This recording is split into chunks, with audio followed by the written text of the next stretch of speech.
let's work on 3 problems algebraically with limits that may or may not have the limit existing, okay? Now, I want to point out that even when you're using algebraic approaches, it's wonderful to plug in values very close here. If you plugged in 1.001, you could get a good estimate of what's happening. Remember that limits approach from the left and the right, unless they have a little plus or a minus here. And you're not at 1. At 1, this is undefined. It's 0 over 0. The concern is near 1. Okay, so first off, do you see you have an x minus 1 over an x minus 1? That doesn't necessarily mean, having an x minus 1 in the denominator, that you have a vertical asymptote there. That's because the terms actually cancel. But unfortunately, only one of the terms cancels in the denominator, right? An x minus 1 in the numerator cancels. One x minus 1 cancels there. So what's that look like? Well, my numerator is now 1, and my denominator is going to 0.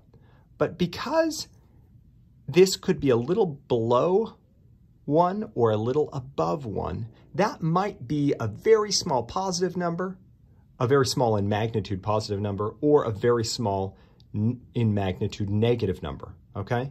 What that means is that if we had a little plus sign there, this would be going to infinity. If we had a minus sign here, this would be going to negative infinity. But all I can say, because I can't tell you for sure where it's going, is that it does not exist. Okay, so that one doesn't exist.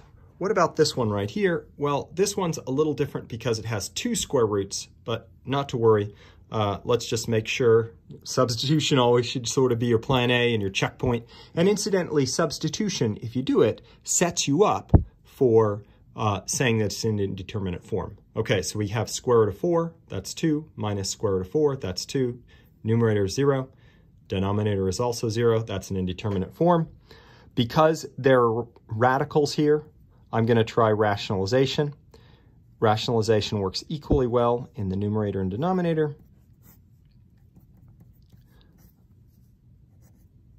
X, 8 minus x plus square root of x. And it's pretty cool that it actually works with two radicals just as well as 1. 8 minus x. The all-important thing is the plus, right? Okay, so what's going to happen is in the numerator, you set that up so the cross terms cancel. This times that cancels with that times that. So you get this radical times itself. That's just 8 minus x minus this times that, which is another x, okay, over x minus 4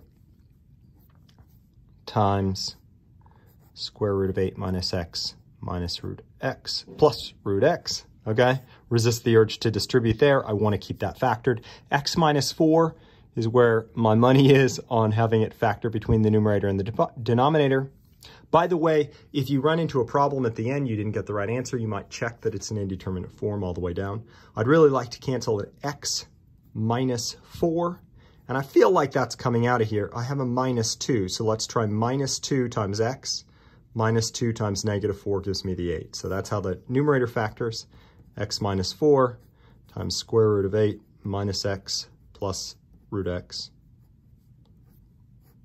Okay, so those cancel algebraically.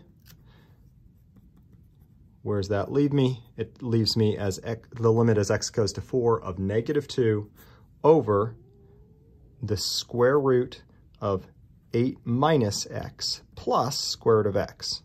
Well, that's pretty convenient because I can use substitution. Numerator is negative 2. This is the square root of 4, that's 2, plus the square root of 4, that's 2. So 2 over 4 is 1/2. I got negative 1/2. Okay, one last approach. What happens here? Okay, clearly the denominator is 0.